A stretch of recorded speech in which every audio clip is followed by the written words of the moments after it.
नमस्कार। पिछले वीडियो में हमने देखा था कि किस तरह से यूनाइटेड नेशन ऑर्गेनाइजेशन यानी संयुक्त राष्ट्र संघ की स्थापना हुई थी और सारे चीज़ उसमें डिस्कस किया था, किस तरह से हुआ था, उसकी स्थापना कैसे हुआ और क्यों हुआ था। उसके बाद हमने शॉर्ट डिस्कस किया था संयुक्त राष्ट्र संघ के प्रमुख अंग के बारे में, जो कि 6 अंग होते हैं, उसके बारे में शॉर्ट डिस्कस किया था। आज हम देखेंगे संयुक्त राष्ट्र के प्रमुख रूप से 6 अंगों में बांटा गया है। वो कौन कौन से अंग हैं, उसका क्या फंक्शन है, वो सारे डिटेल्स में हम इसका डिस्कस करेंगे। पहला जैसे कि जनरल असेंबली, दूसरा सुरक्षा परिषद यानी सिक्योरिटी काउंसिल, तीसरा सामाजिक आर्थिक परिषद यानी इकोनॉमिक एंड सोशल काउंसिल, चौथा न्यायिकता परिषद ट्रस्टीशिप काउंसिल, पांचवा अंतर्राष्ट्रीय न्यायालय इंटरनेशनल कोर्ट ऑफ जस्टिस, छठा सचिवालय सेक्रेटेरिएट। तो सबसे पहले हम डिस्कस करेंगे जनरल असेंबली के बारे में, संयुक्त राष्ट्र संघ का महासभा के बारे में। संयुक्त राष्ट्र संघ का जो महासभा जनरल असेंबली है, वो संयुक्त राष्ट्र संघ के जो ये मेन बिल्डिंग है उसी के अंदर ये महासभा है। इसे दुनिया का लघु संसद भी कहा जाता है, क्योंकि इसमें जितने भी इसके सदस्य हैं, यूएनओ के, संयुक्त राष्ट्र के जितने भी सदस्य हैं, वो सारे इसके मेंबर्स होते हैं। अभी वर्तमान में इसके 193 देश इसका मेंबर्स हैं और जिस तरह से संसद भवन में कोई कार्रवाई चलती है और अलग अलग लोग भाग लेते हैं, इसमें भी वैसे ही होता है। 193 देश का जो अपना रिप्रेजेंटेटिव होता है वो यहाँ पे भाग लेते हैं। किसी भी मीटिंग में जो कॉन्फ्रेंस होता है उसमें वो भाग लेते हैं। हर साल इसका अधिवेशन सितंबर के महीने में होता है। संयुक्त राष्ट्र महासभा का सत्र वैश्विक स्तर पर काफ़ी महत्वपूर्ण होता है। विभिन्न देश इन अधिवेशन में अपनी अपनी राय रखते हैं। ये संयुक्त राष्ट्र संघ की एकमात्र ऐसी अंग है जहां सभी देशों को समान प्रतिनिधित्व मिला है, यानी सभी देश को समान इसमें प्रतिनिधित्व का दर्जा मिला है। अब हम देखेंगे संयुक्त राष्ट्र महासभा यानी जनरल असेंबली का फंक्शन क्या है, इसका काम क्या है, वो किस तरह से काम करती है। महासभा संयुक्त राष्ट्र संघ का महत्वपूर्ण अंग है। यह शांति, सुरक्षा, मानव अधिकार से संबंधित मामलों पर विचार विमर्श कर सकती है। महासभा यूएनओ का अद्वितीय अंग है, जिसमें इसके सभी सदस्य देशों को सदस्यता प्राप्त है। इसमें हर सदस्य राष्ट्र को केवल 1 वोट देने का अधिकार है, चाहे कोई भी वीटो पावर का क्यों ना हो, जो कि हम डिस्कस करेंगे। वीटो पावर, हर सदस्य राष्ट्र को 1 वोट देने का अधिकार है। महासभा सभी महत्वपूर्ण प्रश्नों जैसे अंतर्राष्ट्रीय सुरक्षा, शांति, सुरक्षा परिषद की अस्थायी सदस्यों का चुनाव, नए राज्यों का संघ में शामिल करना, यानी दूसरे किसी नए देश को इसमें शामिल करना, वो संघ के सदस्यों को संघ से बाहर करना आदि का निर्णय 2/3 बहुमत से करती है। ये जितने भी निर्णय हैं ये महासभा में 2/3 बहुमत से ही पास हो सकता है। महत्वपूर्ण प्रश्न को छोड़कर अन्य सभी मामलों का निर्णय महासभा साधारण बहुमत से कर सकती है। ये सारे जो है महत्वपूर्ण प्रश्न है, शांति, सुरक्षा परिषद की अस्थायी सदस्यों का चुनाव, नए राज्यों को संघ में शामिल करना या उसे निकालना आदि, ये महत्वपूर्ण प्रश्न होते हैं जिसमें 2/3 बहुमत से इसको पास किया जाता है। बाकी को साधारण बहुमत से पास किया। साधारण मतलब 50% से भी अगर अधिक हो जाए तो मतलब वो पास माना जाता है, इसे साधारण बहुमत कहते हैं। महासभा की वर्ष में 1 बैठक जरूर होती है। आवश्यक होने पर इसकी अन्य बैठक भी बुलाई जा सकती है। महासभा मानव अधिकारों, शांति व सुरक्षा से संबंधित प्रश्नों पर विचार कर सकती है। यदि सुरक्षा परिषद किसी प्रश्न पर विचार कर रही हो तो महासभा उस पर विचार करने का अधिकार नहीं है। यानी कोई अगर चीज़ प्रश्न सुरक्षा परिषद में है, यानी यूनाइटेड नेशन सिक्योरिटी काउंसिल पे है, तो वो उसमें महासभा उस पर कोई विचार नहीं कर सकती है। आगे हम देखेंगे सिक्योरिटी काउंसिल के बारे में, उसको काफ़ी अधिकार कुछ मिला है। महासभा सुरक्षा परिषद के साथ मिलकर अंतर्राष्ट्रीय न्यायालय के न्यायाधीशों को चुनती है। महासभा यूएनओ के बजट पर भी विचार करती है तथा उस पर अपनी मंजूरी देती है। ये सारे जो कार्य है महासभा के अंतर्गत होता है। संयुक्त राष्ट्र संघ का प्रथम अधिवेशन या सत्र कह सकते हैं 10 जनवरी 1946 को लंदन में वेस्टमिंस्टर भवन में हुआ था। ये बहुत इंपॉर्टेंट है कि इसमें पूछा जाता है एग्जाम में कि संयुक्त राष्ट्र महासभा की प्रथम बैठक कब हुई थी और कहाँ हुई थी। तो 10 जनवरी 1946 में हुई थी लंदन के वेस्टमिंस्टर भवन में, क्योंकि उस समय जो ये बिल्डिंग है न्यूयॉर्क में, इसका जो हेडक्वार्टर है यूएनओ का, वो बना नहीं था, क्योंकि ये 1952 में बना था, जो कि हम पिछले वीडियो में डिस्कस कर चुके हैं। तो इस वजह से लंदन में हुआ था पहली बैठक, वो वेस्टमिंस्टर भवन में। जैसे कि आप लोग जानते होंगे, आप सुनते होंगे कि आज हमारे प्रधानमंत्री यूएनओ में जाके भाषण दिया है या कोई मंत्री जाके यूएनओ में भाषण दिया है, तो जनरली वो यहीं पे महासभा में जाके भाषण देते हैं। साल में एक बार वो इस तरह के भाषण पार्टिसिपेट होते हैं इस तरह के मीटिंग में। जैसे कि कुछ हाल ही में हमारे देश के प्रधानमंत्री नरेंद्र मोदी ने भी यूएनओ के महासभा में भाषण दिया था। उसके बाद इम्पोर्टेंट जो कुछ प्रश्न बनता है इससे, अटल बिहारी वाजपेयी पहला ऐसा लीडर है जो यूनाइटेड नेशन में संयुक्त राष्ट्र संघ में महासभा के अंदर हिंदी में भाषण दिया था। उस समय एक्चुअली ये देश के विदेश मंत्री थे, 1977 की बात है। एक्चुअली में अटल बिहारी वाजपेयी को हिंदी से काफ़ी लगाव था। बात है उन दिनों की जब 1977 में मोरारजी देसाई की सरकार थी, जनता पार्टी की सरकार बनी थी, उसमें ये विदेश मंत्री थे। तो इन्होंने 1977 में संयुक्त राष्ट्र संघ के 32वें अधिवेशन में भाग लिया था और उसमें इन्होंने यूएनओ के जो महासभा है उसमें इन्होंने हिंदी में भाषण दिया था। इसलिए क्वेश्चन पूछा जाता है, पहले कौन से नेता है जिन्होंने संयुक्त राष्ट्र के महासभा में हिंदी में भाषण दिया था? तो अटल बिहारी वाजपेयी। अटल बिहारी वाजपेयी ने दिया था हिंदी में जब भाषण, यूएन में गूंज उठी थी तालियां पूरी तरह से। मतलब लोग जब इनका जो भाषण खत्म हुआ तो पूरी तरह से तालियों से गूंज उठा था। मतलब लोगों ने काफ़ी सराहा था इनके भाषण को। अब जैसे ही आप लोग जानते हैं, इसको दुनिया का लघु सांसद कहते हैं। संयुक्त राष्ट्र महासभा को दुनिया का लघु सांसद कहते हैं। तो जिस तरह से सांसद भवन में एक अध्यक्ष होता है, स्पीकर होता है, उसी तरह से एक अध्यक्ष होता है यूएनओ के महासभा में भी। तो ये चुना जाता है, उन्हीं जो राष्ट्र है, जितने भी इनके सदस्य हैं, इनके उसी में से किसी एक राष्ट्र को चुना जाता है, उसके रिप्रेजेंटेटिव को। तो उसके रिप्रेजेंटेटिव एक अध्यक्ष बनते हैं। तो इसी तरह संयुक्त राष्ट्र महासभा की यानी जनरल असेंबली की पहला जो अध्यक्ष बना था उसका नाम है पॉल हेनरी स्पॉक। ये बहुत इम्पोर्टेंट है, क्वेश्चन पूछा जाता है कि संयुक्त राष्ट्र महासभा के पहले अध्यक्ष का नाम क्या है? तो पॉल हेनरी स्पॉक।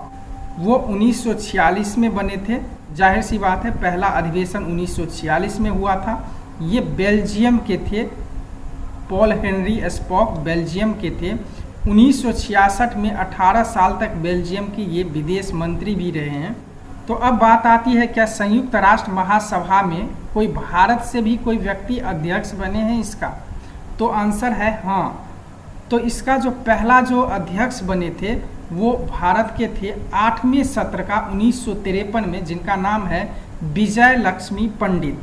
ये नेहरू जी की बहन थी। ये बहुत ही फेमस राजनयिक यानी डिप्लोमैट रही है विजय लक्ष्मी पंडित। ना कि भारत से प्रथम महिला अध्यक्ष बनी है यूएनओ महासभा में, बल्कि ये दुनिया में पहली महिला है जो यूएनओ में अध्यक्ष बनी है महासभा की। तो ये बहुत इम्पोर्टेंट क्वेश्चन बनता है कि यूएनओ महासभा में पहली महिला अध्यक्ष कौन है? तो भारत से ही है विजय लक्ष्मी पंडित। वो कौन से सत्र में बनी है, तो 8वें सत्र के लिए 1953 में। वर्ष 1946 से 1968 तक उन्होंने संयुक्त राष्ट्र में भारत का नेतृत्व किया है। जैसे कि अभी अभी हमने डिस्कस किया है कि यूएनओ महासभा में जो मीटिंग होती है वो एक बार तो होता ही होता है, अगर इमरजेंसी पड़े तो दोबारा भी हो सकता है, कई बार हो सकता है। फर्स्ट इमरजेंसी कॉन्फ्रेंस जो हुआ था 1956 में, जब इसका नेतृत्व अध्यक्ष कौन था, चिली। दूसरा भी 1956 में हुआ था, इसका भी अध्यक्ष चिली था। अब हम बात करेंगे संयुक्त राष्ट्र सुरक्षा परिषद सिक्योरिटी काउंसिल के बारे में। अभी हमने डिस्कस किया था संयुक्त राष्ट्र महासभा के बारे में। ये संयुक्त राष्ट्र संघ के 6 अंगों में से दूसरा अंग है सुरक्षा परिषद यानी सिक्योरिटी काउंसिल। अभी हमने देखा कि यूएनओ के जो महासभा है उसमें जितने भी राष्ट्र संयुक्त राष्ट्र संघ के सदस्य होते हैं वो महासभा के भी सदस्य होते हैं, लेकिन सुरक्षा परिषद सिक्योरिटी काउंसिल में कुल 15 सदस्य होते हैं। इस 15 सदस्य में 5 अस्थायी सदस्य चीन, रूस, फ्रांस, अमेरिका तथा ब्रिटेन होते हैं, जिसे वीटो पावर कहा जाता है। अभी हम वीटो पावर के बारे में डिस्कस करेंगे। इसमें 10 राष्ट्र गैर अस्थायी सदस्य के रूप में चुने जाते हैं, जो हर 2 वर्ष के अवधि के लिए चुने जाते हैं। टोटल 15 सदस्य होते हैं सुरक्षा परिषद में। बहुत इंपॉर्टेंट है, क्वेश्चन पूछा जाता है कि संयुक्त राष्ट्र सुरक्षा परिषद में कुल कितने सदस्य होते हैं, तो 15 सदस्य होते हैं, जिनमें 5 अस्थायी सदस्य होते हैं। वो हमेशा रहते ही रहते हैं, वो कभी हटता नहीं है। वो कौन कौन से हैं, चीन, रूस, फ्रांस, अमेरिका और ब्रिटेन, जिसे वीटो पावर कहा जाता है। इसमें से 10 राष्ट्र गैर अस्थायी सदस्य के रूप में होते हैं, जो 2 वर्ष के लिए चुने जाते हैं। सुरक्षा परिषद विवादित राष्ट्र को यह मौका देती है कि वो आपस में बातचीत कर उस मामले को सुलझा ले। सुरक्षा परिषद आपराधिक राष्ट्र के विरुद्ध सैनिक कार्रवाई भी कर सकता है, इसलिए इसे दुनिया का पुलिसमैन भी कहा जाता है। नए राज्यों को यूएनओ का सदस्य बनने के लिए सुरक्षा परिषद की सिफारिश की आवश्यकता होती है और तत्पश्चात ही महासभा उसे यूएनओ का सदस्य बना सकता है।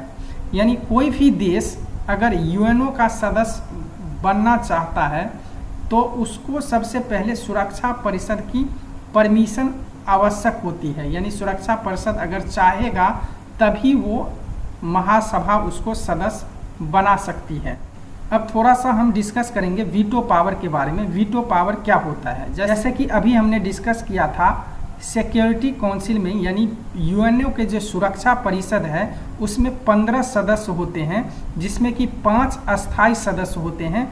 उसे वीटो पावर प्राप्त है, यानी अस्थायी सदस्यता उसको प्राप्त है। वीटो पावर का क्या मतलब होता है वो देखते हैं।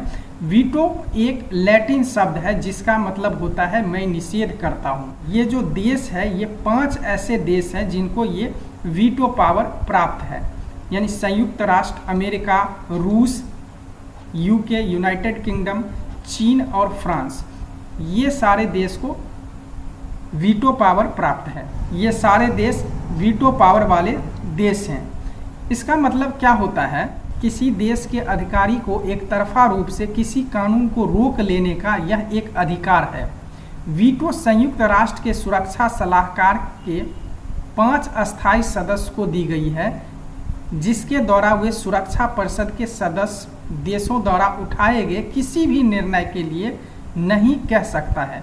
यानी अगर ये वीटो पावर ये 5 देश में कोई भी प्रपोजल अगर यूएनओ में पारित होता है, यानी कोई किसी चीज़ के लिए कोई प्रपोजल बना कि ये चीज़ करना है, अगर इसमें से कोई भी देश मना कर देता है कि नहीं ये ऐसा नहीं होगा, तो वो नहीं होगा। यानी किसी भी प्रपोजल को पारित करने के लिए यूएनओ के अंदर ये 5 सदस्यों में से सबका मंजूरी जरूरी है। अगर एक भी कह दिया नहीं तो वो प्रपोजल कभी पारित नहीं होगा।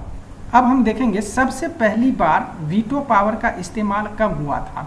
तो 16 फरवरी 1946 को सोवियत समाजवादी गणराज्य यूएसएसआर ने पहली बार वीटो पावर का इस्तेमाल किया था। लेबनान और सीरिया से विदेशी सैनिकों वापसी के प्रस्ताव पर यूएसएसआर ने वीटो किया था। आपको बता दें कि संयुक्त राष्ट्र सुरक्षा परिषद में रेजोल्यूशन 1267 के तहत मसूद अजहर को वैश्विक आतंकवादी घोषित करने का प्रस्ताव लाया गया था, लेकिन चीन ने वीटो पावर का इस्तेमाल किया, जिसके बाद ये प्रस्ताव पास नहीं हो सका। पिछले 10 वर्षों में चीन 4 बार ऐसा कर चुका है। मसूद अजहर है जो एक जैसे मोहम्मद आतंकवादी संगठन का संस्थापक था। इसको भारत सरकार ने पकड़ लिया था, लेकिन कंधार विमान अपहरण में आतंकवादियों ने इसको छुड़ाने की मांग की तो इसको छोड़ दिया गया। अब हम बात करेंगे भारत कितनी बार संयुक्त राष्ट्र संघ के सुरक्षा परिषद के सदस्य रह चुके हैं। तो पहली बार 1950-51 में भारत इसका सदस्य रह चुका है। उसके बाद 1967-68 में, उसके बाद 1972-73, उसके बाद 1977-78, उसके बाद 1984-85, 91-92, 11-12 और अभी 21-22 अभी वो सुरक्षा परिषद के सदस्य हैं।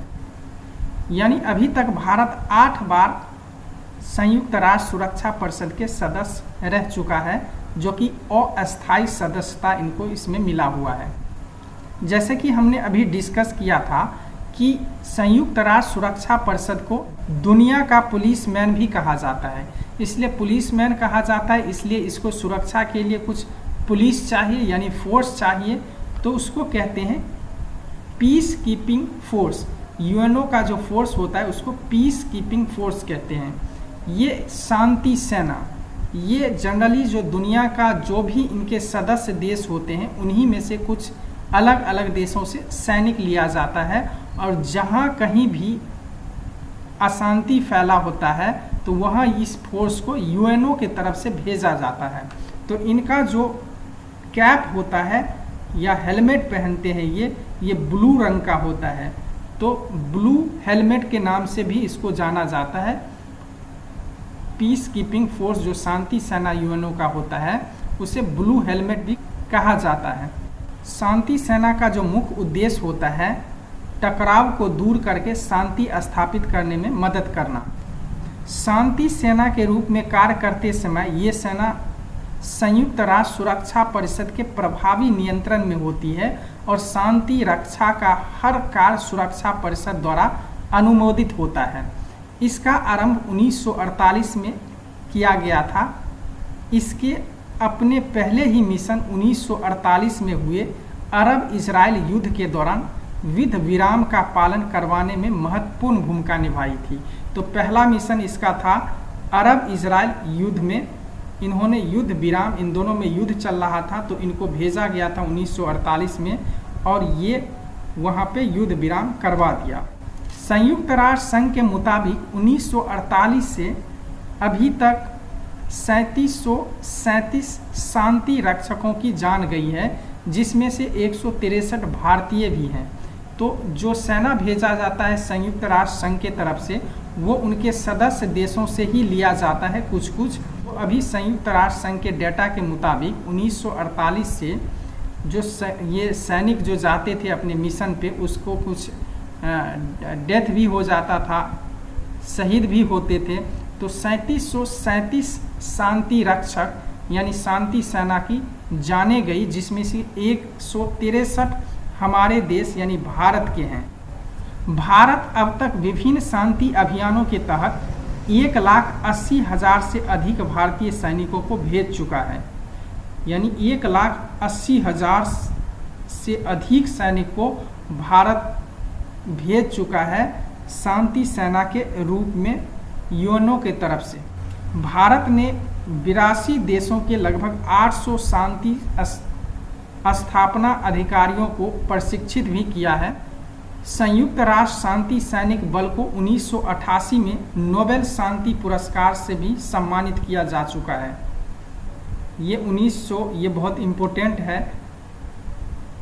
यूएनओ को शांति सेना को नोबेल अवार्ड कब मिला था? शांति का नोबेल अवार्ड 1988 में इनको मिला था। आपको बता दूं कि जिस तरह संयुक्त राष्ट्र महासभा में एक अध्यक्ष होता है किसी बैठक को संचालन करने के लिए, उसी तरह से संयुक्त राष्ट्र सुरक्षा परिषद में भी एक अध्यक्ष होता है जो कि उस बैठक की अध्यक्षता करता है। तो वो अध्यक्ष कौन होते हैं?